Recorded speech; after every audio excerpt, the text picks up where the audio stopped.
മൂങ് ദാൽ പായസത്തിൻ്റെ ഒരു short video ഞാൻ ഇതിനു മുമ്പ് ഇട്ടിരുന്നു. അപ്പം ഒരു സിസ്റ്റർ വന്ന് എനിക്ക് മെസ്സേജ് ചെയ്ത് ഈ ഫുൾ റെസിപ്പി ചോദിച്ചിരുന്നു. അവർക്ക് വേണ്ടിയാണ് ഞാൻ ഈ ഫുൾ റെസിപ്പി എങ്ങനെയാണെന്ന് പറയുന്നത്. ഫസ്റ്റ് അര കപ്പ് മൂങ് ദാൽ എടുക്കുക. അത് നന്നായിട്ട് ഗോൾഡ് കളർ വരുന്നത് വരേക്കും നന്നായിട്ട് വറുക്കുക. വറുത്തതിന് ശേഷം അതൊരു ബൗളിലോട്ട് മാറ്റി കുറച്ച് വെള്ളം ഒഴിച്ച് നന്നായിട്ട് കഴുകി നന്നായിട്ട് നമ്മൾ കൈ കൊണ്ട് നല്ല ഞവടി കഴുകുക.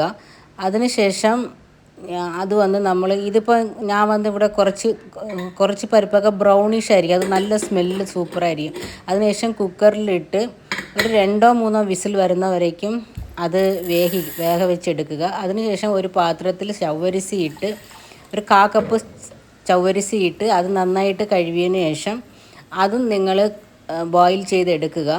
എടുത്തതിന് ശേഷം വേറൊരു പാത്രം വെച്ച് ആ മൂങ് ദാൽ ബോയിൽ ചെയ്ത് എടുത്തതിനെ അതിലോട്ട് ഒഴിച്ചിട്ട് അതിൽ വന്ന് ചവ്വരിസി വേഗ വെച്ചതും അതിലോട്ട് ഒഴിച്ച് നന്നായിട്ട് ഇളക്കി കൊടുക്കുക. രണ്ടും നന്നായിട്ട് ഇളക്കി കൊടുത്തതിന് ശേഷം അതിൽ വന്ന് ശർക്കര 150 ഗ്രാം, ഇത് ഉരുക്കിയ ശർക്കരയാണ്, ഇത് അതിലോട്ട് ഒഴിച്ച് നന്നായിട്ട് ഇളക്കിയതിന് ശേഷം അതിൽ വന്ന് കുറച്ച് ഒരു 1 പിഞ്ച് സാൾട്ട് ഇടുക. ഇത് ഒരു ടേസ്റ്റിന് വേണ്ടിയാണ് നമ്മൾ ഇടുന്നത്. അതിനുശേഷം ഒരു മുറി തേങ്ങയുടെ പാല്, ഫസ്റ്റ് പാല് സെക്കൻഡ് പാല് തനിയായിട്ട് എടുത്ത് വയ്ക്കുക. ഇപ്പം ഞാൻ ഇതിൽ ഒഴിച്ചിരിക്കുന്നത് സെക്കൻഡ് പാലാണ്. എന്നിട്ട് ഇത് നന്നായി തിളച്ച് വരുമ്പോൾ അതിലൊരു കുറച്ച് ഏലക്കാ പൊടി ഇടുക.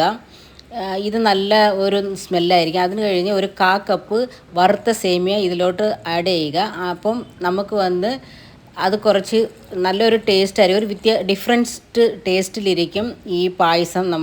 അത് കഴിഞ്ഞ് ഫസ്റ്റ് പാൽ ഒഴിച്ച് അടുപ്പ് ഓഫ് ചെയ്യുക. അതിനുശേഷം ഈ പായസം തിളപ്പിക്കാൻ പാടില്ല. അത് കഴിഞ്ഞ് നമ്മൾ വേറൊരു ചട്ടി വെച്ച് അതിൽ 1 ടേബിൾ സ്പൂൺ നെയ്യ് ഒഴിച്ച് അതിൽ കട്ട് ചെയ്ത തേങ്ങ കുറച്ചിട്ട് അത് ഗോൾഡ് കളർ വരുന്നത് വരേക്കും കുക്ക് ചെയ്തതിന് ശേഷം 10 കാഷ്നട്ട് ഇട്ട് അതും കുറച്ച് ഗോൾഡ് കളർ വന്നതിന് ശേഷം അതിൽ വന്ന് നമ്മൾ ഡ്രൈ ഗ്രേപ്സ് വന്ന് അതിൽ ആഡ് ചെയ്യുക. അതും ഒരു 10 പീസ് ഇടുക. ഇട്ട് അത് നന്നായി കുക്കായതിന് ശേഷം അത് ഈ പായസത്തിലോട്ട് ഒഴിക്കുക. ഇത്രയും തന്നെ, ഇത് ഈസി ആയിട്ട് ചെയ്യാവുന്നതാണ്. ഇപ്പം ഇത് വന്ന് നമ്മളൊരു വീട്ടിൽ കുറച്ച് ആളുകൾ മാത്രം ഉള്ളതുകൊണ്ട് ഞാൻ ഇത് കുറച്ച് മാത്രമേ ചെയ്തിട്ടുള്ളൂ. എന്നിട്ട് ഇതൊരു ബൗളിലോട്ട് മാറ്റുക. ഇത് ഇപ്പം കുറച്ച് വെള്ളം പോലെ ഇരുന്നാലും കുറച്ച് കഴിയുമ്പോൾ ഇതൊന്ന് കട്ടിയാവും. അപ്പം ഈ വീഡിയോ ഇഷ്ടപ്പെട്ടെന്ന് കരുതുന്നു.